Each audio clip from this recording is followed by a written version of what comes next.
I'm Fritz Keinert, and this is my lovely wife, Ria, who unexpectedly returned from Oregon yesterday. She was fleeing the forest fires out there.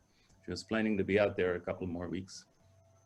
So Ria and I joined the fellowship in the fall of 1988, shortly after moving to Ames. Ria grew up in a UU fellowship in Ann Arbor, Michigan, and we talked about joining a congregation during our 3 years in Salt Lake City, but we never did. What finally brought us here was having children. We're not very religious, but we wanted our children to learn about Christianity and other religions as an important part of our culture. But also for us, the UU Fellowship has become a decades-long important part of our lives.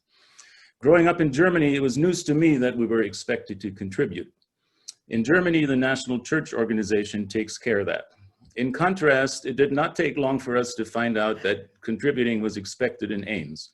Our very first potluck turned into a fundraising session when Patron Bell brought out the plans for the building addition. I was also recruited to the finance committee within a few weeks.